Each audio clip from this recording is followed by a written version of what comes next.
When Hurricane Melissa made landfall, the wind wasn't the only thing that tore through Jamaica that night. It wasn't just the roofs or the roads that gave way. It was trust. By dawn, the relief shelters meant to protect survivors had become something darker, a place where law and desperation collided. This is the story of the Shelter Heist. In the small coastal town of Port Hollow, hundreds had crowded into the old parish high school, one of the few sturdy buildings still standing. Outside, the wind screamed like a living thing. Inside, families huddled together, clutching wet blankets and fading hope. The generator hummed weakly, throwing flickers of light across frightened faces. Among them was Maya's mother, Lorraine, still praying for word from her missing daughter. It had been 2 days since the relief truck vanished. 2 days of silence, rumors, and fear. But Lorraine wasn't the only one haunted by that truck. Across the hall, Corporal Dane Ruddock, a local police officer, was trying to restore order. His uniform was damp, his face drawn. Supplies were dwindling fast. Water, canned food, baby formula. And those shipments were supposedly on the way. None had arrived. No one leaves until the storm clears. We share what we have. Nobody hoards, nobody fights. But that promise was already broken. In the shadows near the back exit, a group of men whispered, scavengers pretending to be evacuees. At their center was Kendrick Keno Vale, a smooth-talking opportunist known on the streets of Kingston. Keno wasn't here for safety. He was here for what lay hidden behind the locked storage room, the first delivery of relief goods meant for the shelter. Boxes of canned meat, rice, medical supplies, a fortune in a starving town. And Keno had connections, men who could flip those goods for cash in the black market. The storm raged, the walls groaned, and the perfect cover for a crime had arrived. While people prayed, Keno's men moved. They cut the lights. The generator sputtered out. In the sudden darkness, screams rose. Confusion, panic, a stampede of terrified voices.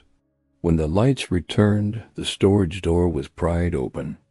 Half the supplies were gone, and in the chaos, 3 people were missing. The missing included 2 young girls and a volunteer nurse named Elise Monroe, an American aid worker who had arrived only a week before the storm. Her disappearance would later ignite international outrage. But at that moment, in that shelter, there was only silence and disbelief. Someone took her, same way they took my Maya. Her voice broke through the air like lightning. Eyes turned. Whispers spread. Could it be the same people behind the truck?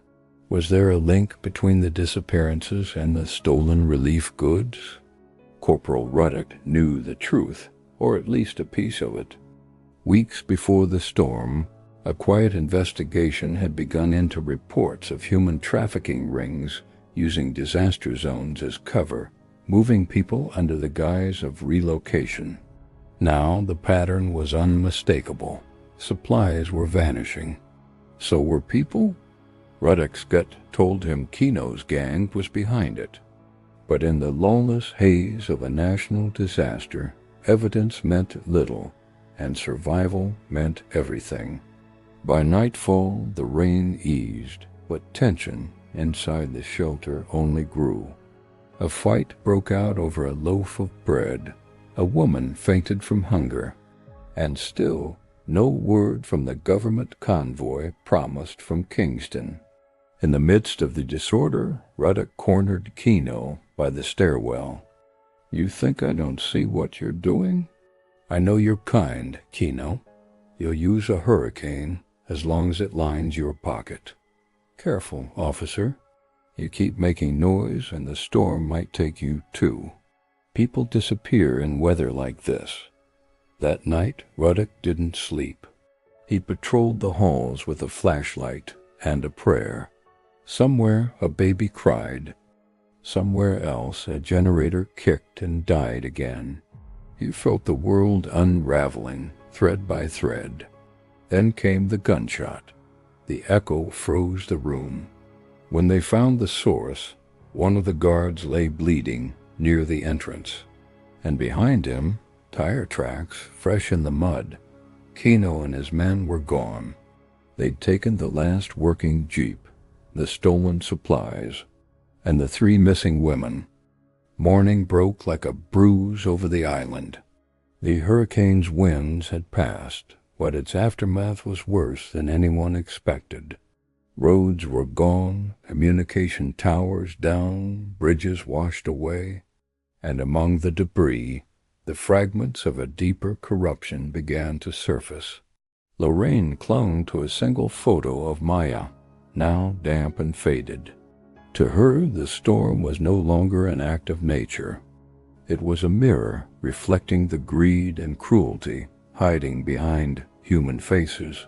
And yet, even as fear took hold, courage began to stir. Ruddock gathered a few volunteers, fishermen, drivers, even a priest.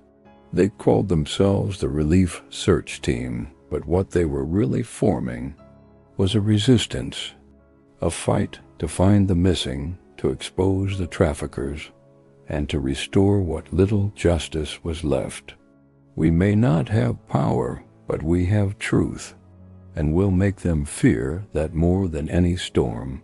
Over the next hours, their search led them through flooded roads and collapsed bridges, following whispers, following tire marks, following hope.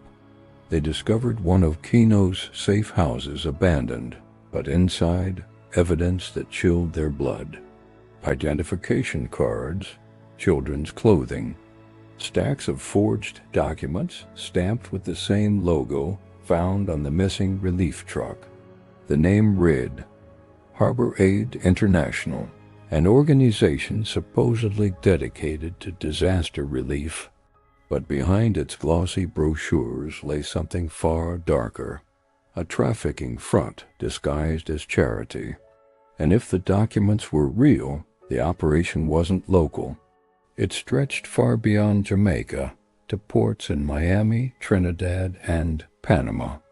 By sunset, as Ruddock stood overlooking the shattered shoreline, he realized the hurricane had only revealed what was already there, a system built on greed, a storm of human making.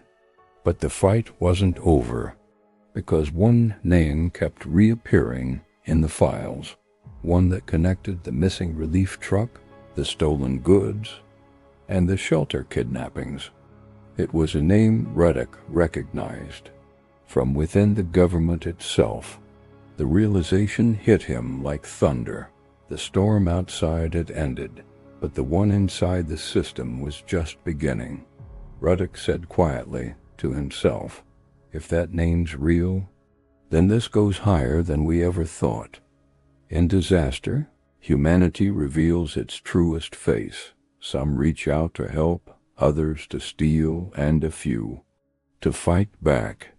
But for the survivors of Port Hollow, Hurricane Melissa was no longer just a storm. It was the beginning of an investigation that would shake the nation and uncover a truth the world wasn't ready to hear. Because sometimes the real storm begins after the wind dies down.